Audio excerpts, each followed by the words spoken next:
You're preparing for Praxis Social Studies Content Knowledge 5081, Interpretation of Political Context, Interdisciplinary Skill, Civics, Source Analysis, Bias, Symbolism, Interpretation of Political Context. Need a little extra practice? Well, I have a video you're going to want to stick around and watch. My name is Tom, and I am a test prep expert here at Study.com and a certified teacher. Let's walk you through some of the types of problems you will see on this test. Are you ready? Let's get started. Why should the attentive public focus on more than public opinion when evaluating an issue? Is it A, the attentive public is more numerous than the mass public? Is it B, the mass public in general knows little about the issues they are asked to comment on? Is it C, the attentive public shouldn't get bogged down in details? Is it D, the attentive public has better values than everyone else? All right, so what is the attentive public? So that is a smaller subgroup of the population that pays close attention to the details of politics. So they are up to date on all the issues, all the candidates. So with that information, let's eliminate some possibilities. So I'm going to eliminate choice A. The attentive public is more numerous than the mass public. That's not true. It's a smaller subgroup. Choice D, I'm going to eliminate. Doesn't necessarily mean the attentive public has better values than everyone else, so I'm going to eliminate that. I'm going to eliminate choice C, the attentive public shouldn't get bogged down in details. Well, they do know all the details of every candidate, all the political issues, so I'm going to eliminate C. So the correct answer here is B, the mass public in general knows little about the issues they are asked to comment on.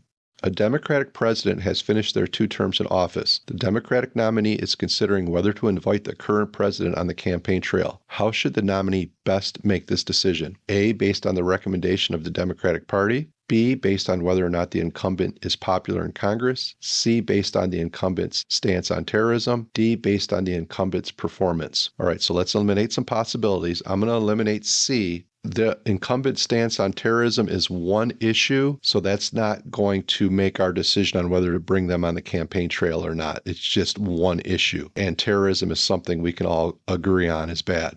The other choice I'm going to eliminate is based on whether or not the incumbent is popular in Congress. In the U.S., we have Republicans and Democrats, and they're always going to be unpopular with the other party. So that is something that we're not going to take into consideration when we're going to thinking about bringing them on the campaign trail. A, based on the recommendation of the Democratic Party. So the Democratic Party is always going to recommend the president that just finished their 2 terms. So it doesn't necessarily mean that's going to be our best decision on why to bring them on the campaign trail. So I think in this case here, the correct and best answer would be based on the incumbent's performance. So if they were a popular president, if a lot of things were accomplished during their 2 terms in office, it would be a great choice to bring them on the campaign trail.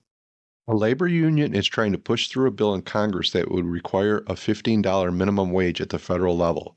The Chamber of Commerce and the representatives of large corporations point out the danger of such a move. All of the groups have a certain amount of power, but in the end their influence is equal and everyone's opinion is represented. This is an example of which of the following? A, the democratic theory. B, the class warfare theory.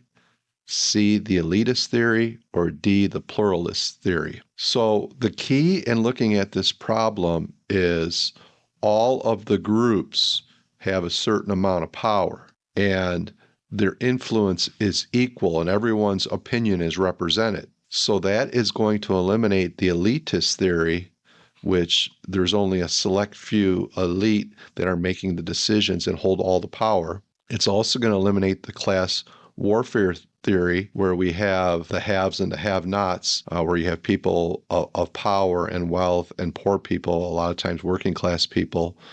The democratic theory is more just a general theory. I'm going to eliminate that. And the correct answer here is D, the pluralist theory, which means that multiple groups all have a certain amount of power and influence when it comes to politics.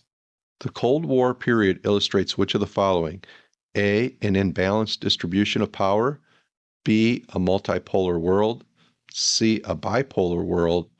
Or D, a bilateral world. All right, so the Cold War, we had 2 superpowers, the United States and the Soviet Union. So we had 2 superpowers vying for interest all around the world. So we see bi in this word here, bipolar. So the correct answer here is C, a bipolar world. Those are some of the types of problems you'll see on Praxis Social Studies Content Knowledge 5081, Interpretation of Political Context, Interdisciplinary Skill, Civics, Source Analysis, Bias, Symbolism, Interpretation of Political Context. For more practice, check out our Praxis Social Studies Content Knowledge 5081 playlist. And for even more detailed practice, strategies, and customizable study materials, head over to study.com and check out our Praxis Test Prep course. Those who use study.com boast a 92% pass rate. Our courses include full-length exams, hundreds of authentic practice questions, and short, targeted video lessons specifically developed based on the latest test updates. With our resources, you'll know exactly what to expect on test day. Like this video and subscribe to this channel to get all the latest Praxis test updates. And please leave your questions and success stories in the comments. We'd love to hear from you. Thanks for watching. Happy studying.